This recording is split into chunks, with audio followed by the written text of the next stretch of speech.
Digital arrest పేరుతో cyber నేరగాళ్లు దడ పుట్టిస్తున్నారు. భయపెట్టి బెదిరించి అందిన కాడికి దోచుకుంటున్నారు. పొరపాటున వారికి చిక్కారా ఖాతాలు ఖాళీ చేసి ఫోన్లు స్విచ్ ఆఫ్ చేసుకుంటున్నారు. కేటుగాళ్ల ఆగడాలు అంతకంతకు పెరిగిపోతున్నాయి. ఆఫర్లు, ప్రభుత్వ పథకాల పేరుతో మొబైల్స్కు ఏపీకే ఫైల్స్ను పంపించి డబ్బులు కొల్లగొడుతున్నారు. నకిలీ పోలీస్ స్టేషన్లు, కోర్టులతో బేజారెత్తిస్తోన్న సైబర్ నేరగాళ్లపై పోలీసులు, బ్యాంకర్లు విస్తృతంగా అవగాహన కల్పిస్తున్నారు.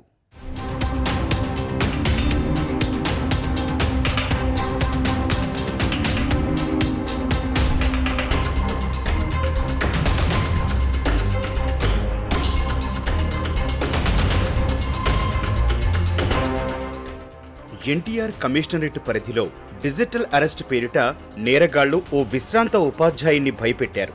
తన వద్ద డబ్బు లేదని చెప్పినా బంగారు ఆభరణాలు తాకట్టు పెట్టేలా అతనిపై ఒత్తిడి తీసుకొచ్చారు. అదీ చాలక విశ్రాంత ఉపాధ్యాయుడితో అప్పులు చేయించి డబ్బులు కొట్టేశారు.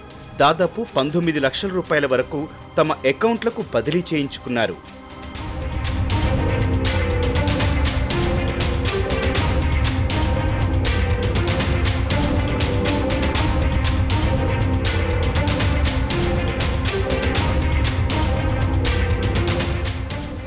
నందిగామలోనూ ఓ అన్నదాతను సైబర్ కేటుగాళ్లు బురిడీ కొట్టించారు.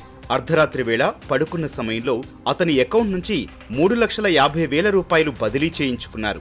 ఉదయం లేవగానే బ్యాంక్ అకౌంట్ నుంచి పైసలు కట్ అయినట్లు తెలుసుకున్న బాధితుడు ఉలిక్కిపడ్డాడు. తానెవరికీ డబ్బు బదిలీ చేయలేదని, అకౌంట్ నుంచి డబ్బులు మాయమయ్యాయని పోలీసులకు ఫిర్యాదు చేశాడు.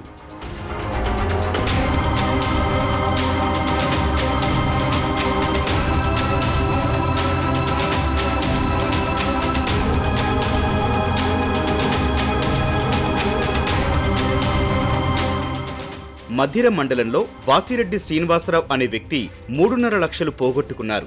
శ్రీనివాసరావుకి హైదరాబాద్లో ఉన్న అకౌంట్ నుంచి 2 లక్షలు, నందిగామలోని అకౌంట్ నుంచి 1.5 లక్షల రూపాయలు కేటుగాళ్లు కొట్టేశారు.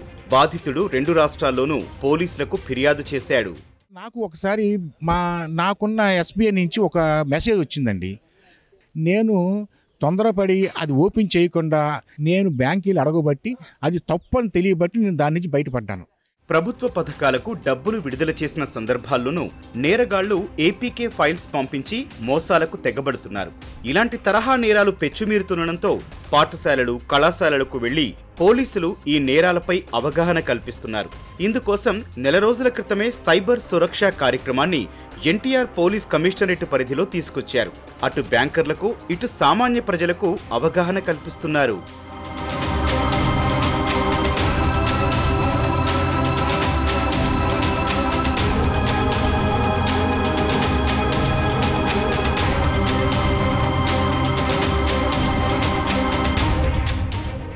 సైబర్ నేరగాళ్లు కరెంట్ అకౌంట్లు ఏర్పాటు చేసి ఈ తరహా మోసాలకు పాల్పడుతున్నారని పోలీసులు వివరించారు. సేవింగ్స్ నుంచి కరెంట్ అకౌంట్గా మార్చే ప్రతి ఖాతాను తప్పకుండా పరిశీలించాలని సూచించారు.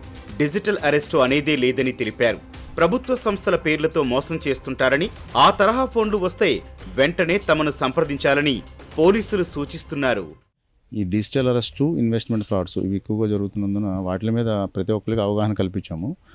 పాంప్లెట్స్ కూడా ప్రింట్ చేసి ఇచ్చారు మాకు. ఆ పాంప్లెట్స్ కూడా ప్రతి కస్టమర్కి ఇచ్చాము. అదే సైబర్ నేరాలు ఏ విధంగా జరుగుతున్నాయి, సైబర్ నేరం జరిగిన వెంటనే ఎవరెవరికి ఫస్ట్ కంప్లైంట్ చేయాలి, 1930కి ఇమీడియట్ కంప్లైంట్ చేయాలి, అన్ని విషయాలతో కూడా పాంప్లెట్స్ ప్రింట్ చేయించి ప్రతి ఒక్క వాళ్ళకి చేరేటట్టు చేశాము. దీనివల్ల డిజిటల్ అరెస్టులు అనేవి చాలా వరకు తగ్గినాయి. అవేర్నెస్ కల్పించడం వల్ల ఎన్ని తగ్గుతాయనే ఉద్దేశంతో సిపి గారి ఉత్తర్వుల ప్రకారం ఇవి చేస్తున్నాము. లింక్ పంపుతారు. ఆ లింక్ పంపిన తర్వాత అది క్లిక్ చేస్తే ఆటోమేటిక్గా ఫోన్ హ్యాక్ అయిపోయి అది వెళ్ళిపోతుంది. అందుకని అన్నోన్ లింక్స్ ఏమి కూడా క్లిక్ చేద్దామని చెప్తున్నాము. అన్ని కూడా అవేర్నెస్ కల్పిస్తున్నాము. చాలా వరకు తగ్గుముఖం పట్టాయి.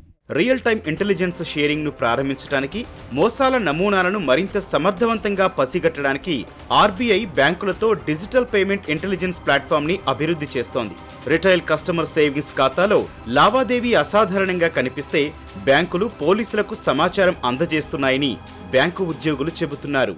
యూనియన్ పరంగా మేమేం చేస్తున్నాం అంటే ఎంప్లాయీస్కి, మీరు ఒక్క నిమిషం వాళ్ళు ఎంత మనల్ని కోపగించుకున్నా కూడా ఒక నిమిషం ఆగి, ఏమన్నా మీరేం కంగారు పడకద్దు, మేము మీకు హెల్ప్ చేయడం అనుకున్నాము, ఈ మధ్య ఎక్కువ జరుగుతున్నాయని చెప్పి 2 నిమిషాలు ఆగమంటున్నాం.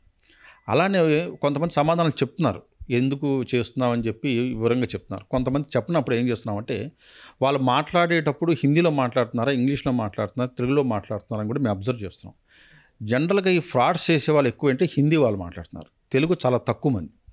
హిందీ మాట్లాడుతున్నప్పుడు మేము అబ్జర్వ్ చేసేసి కన్సర్న్ ఆఫీసర్ కానీ బ్రాంచ్ మీద కానీ ఇన్ఫామ్ చేసేసరికి వాళ్ళు ఎంబటే వచ్చేసి మేమంతా కూడా అతను మా మీద కోపడ్డా కూడా ఎంబటే గట్టిగా దాన్ని ఆపేసి, కాదండి ఒకసారి మీరు లోపలికి వచ్చి కూర్చోండి మాట్లాడతామని చెప్పి ఆయన ఎడ్యుకేట్ చేసి మేము ఈ విధంగా జరుగుతున్నాయి, మీరు హిందీలో మాట్లాడుతున్నారు, మొన్న ఈ మధ్యనే ఈ విధంగా కొన్ని లక్షలు తీసేసుకుంటున్నారు, కొన్ని వేలు వీళ్ళంతా కూడా ఫ్రాడ్ రూపు తీసేసుకుంటున్నారు అని చెప్పడం జరుగుతుంది. సైబర్ నేరగాళ్లు రోజుకో రకంగా ప్రజలను బురిడి కొట్టిస్తుండటంతో ఎవరికైనా అనుమానాస్పద కాల్స్, లింకులు వస్తే ఫిర్యాదు చేయాలని, తక్షణమే సైబర్ క్రైమ్ వింగ్కు సమాచారం ఇవ్వాలని పోలీసులు చెబుతున్నారు.